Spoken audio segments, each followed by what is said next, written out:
Welcome to the Explainer. If you're an animator, a director, or honestly just a storyteller at heart, you are going to absolutely love what we're digging into today. We've gotten our hands on a really fascinating production guide for a 60-second 3D children's animation called Believe in Yourself, and we're going to completely break down the mechanics of how to make it come to life. But we aren't just skimming the surface here. We are going deep into the psychological and technical whys behind these production choices. We'll be focusing heavily on how directing really dynamic movement and using intentional lighting setups can create a totally unforgettable, magical experience for young viewers. Okay, let's dive right into this. First, we'll establish the cheerful blueprint. Then, we'll map out the narrative and scenes. Third, we're really going to focus on directing energetic movement. Fourth, we'll look at lighting and atmosphere tips. And finally, we'll wrap up with the final output specs. Section 1. The cheerful blueprint, setting a positive foundation. So before you even think about animating a single frame or dropping in a camera, we have to establish the overarching aesthetic. The goal is to build a safe, super positive, family-friendly educational cartoon featuring this adorable kid and their animal companions. It literally needs to feel like a warm, vibrant hug. And that feeling, it absolutely starts with the audio. In animation, your audio is the engine driving your visual energy, right? Here, we're working with a catchy nursery rhyme melody driven by an upbeat ukulele, ringing bells, claps, and a children's choir. Psychologically, that bouncy, staccato sound of a ukulele instantly tells a young viewer's brain, hey, this is a safe, playful space. And as an animator, your visual physics must match that. The way a character steps, the way a leaf drops, every single movement needs to perfectly reflect the infectious, bouncy joy of those bells and that ukulele. Section 2. Narrative and scenes, structuring the 60 seconds. We have exactly 60 seconds to tell a complete, emotionally satisfying story. So how do we structure that without it feeling rushed? Well, the lyrics actually provide our structural backbone. Take this quote right from the chorus. Dream up high and reach the sky. Keep on trying, you will fly. That's not just a cute melody line. It's the core message of resilience. Visually, every scene you build has to convey that exact feeling of dreaming, trying, and eventually taking flight. The character's emotional arc is entirely anchored to those words. So how does that translate into our scene-by-scene narrative? It breaks down into this precise 5-step sequence. Step 1, the child wakes up smiling. Step 2, they go play and trip lightly. Step 3, they're back to building blocks and practicing. Step 4, a magical rainbow path appears and they walk it. And step 5, a massive grand finale of singing and dancing. Now, why break a 1-minute video into exactly 5 scenes? It's all about cognitive load. By creating 5 distinct beats, you're essentially resetting the child's attention span every 12 seconds. It's a constant, gentle flow of new visual information that totally prevents boredom, perfectly pacing a miniature hero's journey in exactly 1 minute. Section 3. Directing energetic movement, camera, and character dynamics. All right, now we take that story and physically bring it to life. For all the 3D animators out there, this is where you really need to lean in. First up, the camera. The directive requires smooth camera movements and energetic transitions. You simply cannot have static, boring shots here. But there is a major technical catch. While your camera needs kinetic energy, fast, jarring cuts will cause visual fatigue and completely confuse a toddler's spatial awareness. Their brains are still figuring out how to map 3D space, you know? Instead, you want to rely on dynamic, sweeping pans and smooth follow cams. Make your transitions flow like a gentle roller coaster, keeping the energy super high without ever losing the viewer's orientation.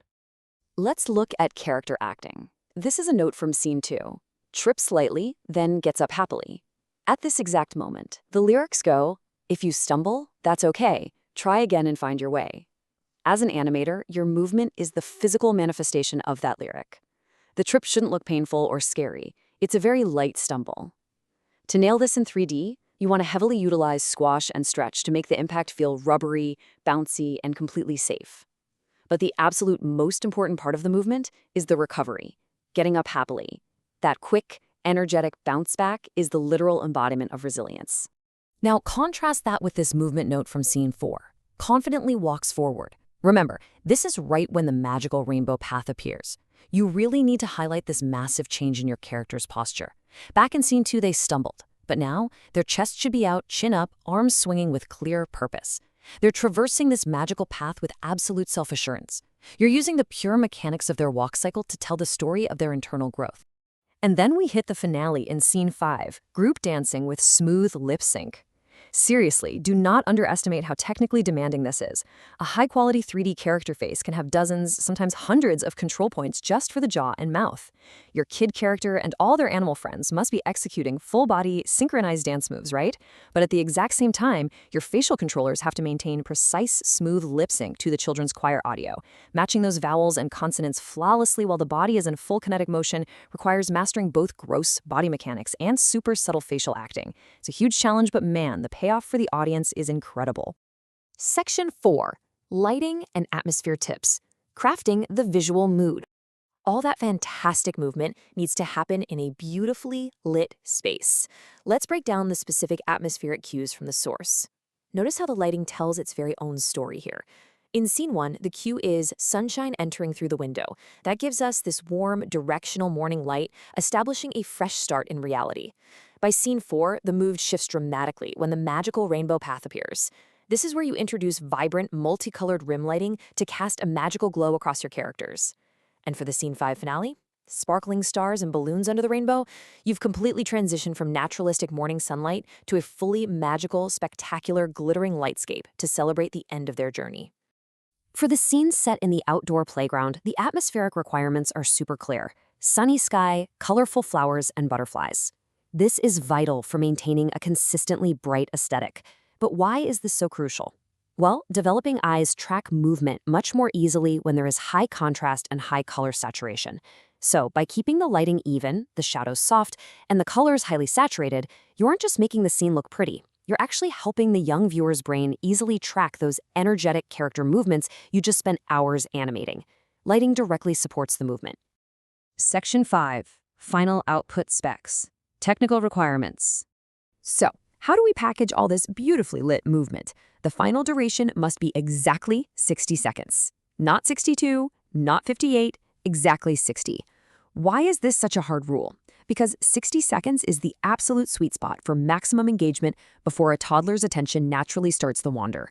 The music, that 5-scene structure, the render, it's all meticulously, mathematically paced to fill exactly 1 minute of pure cognitive focus. Every single second is highly valuable real estate. 1080p. This emphasizes the high-quality standard required for modern platforms. The minimum resolution is 1080p or higher. Now, as an animator, this means you've got to be smart about your rendering. When you have high-resolution textures, atmospheric lighting, and sparkling stars, you have to optimize properly. You want it crisp and clean for HD screens for sure, but you also need to manage your polygons and lighting bounces so your render times don't take literally weeks to process just 1 minute of video. Let's also look at the aspect ratio. The requirement is 16:9 widescreen, rather than the vertical formats you typically see on mobile-only platforms. And this is a brilliant connection back to our creative choices. Think about the energetic movements we're framing, a child running horizontally across a park, or a wide group shot of animals dancing together under a huge rainbow. The 16:9 ratio gives you the horizontal canvas you need to stage those dynamic actions without crowding the frame, confusing the viewer, or cutting off your beautiful animation work. And finally, for the big finish, the visual deliverable that closes out the whole piece. A bright, joyful ending with the text overlay, "Believe in yourself." This text needs to pop beautifully on the screen, bathed in that sparkling, magical Scene 5 lighting. It makes sure you're leaving your young audience with an unmistakable, incredibly clear, and overwhelmingly positive takeaway right before the screen cuts to black.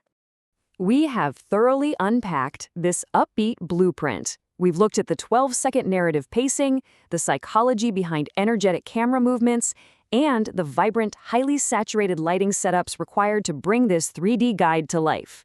So my question to you is, how will you use these tools to make your next animation shine? Take these movement principles, apply these lighting techniques with total confidence in your own workflow, and watch your stories truly come alive. Thank you so much for joining me on this explainer, and I'll catch you next time.